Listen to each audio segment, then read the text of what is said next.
শীতের প্রকোপ বাড়ার সাথে সাথে বাড়ছে ঠান্ডাজনিত রোগ।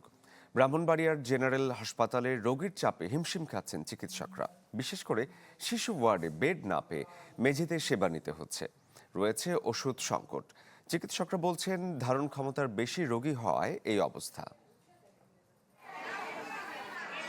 ব্রাহ্মণবাড়িয়া ২৫০ শয্যা হাসপাতালের শিশু ওয়ার্ড।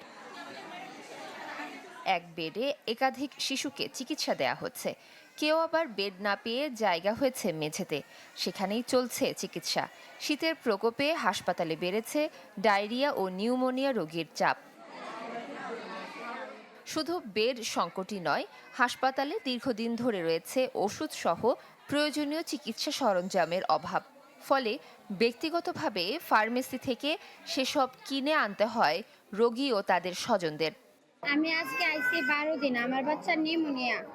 আমি আপনার ওই গ্যাস ঔষধ টষধ সব বাহিরের থেকে কিনে আনতেছি, হসপিটাল থেকে শুধু অক্সিজেনটা পাইতেছি। 2 দিন হয়েছে বাচ্চা অসুস্থ, ডায়রিয়া আক্রান্ত হয়েছে।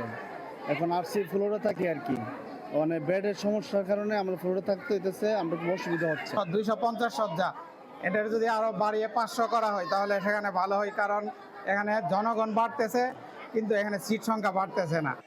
হাসপাতাল কর্তৃপক্ষ বলছে ধারণ ক্ষমতার বাইরে রোগীর চাপ বাড়ায় সাময়িক দুর্ভোগ দেখা দিয়েছে, তবে তা দ্রুতই নিরসন করা হবে।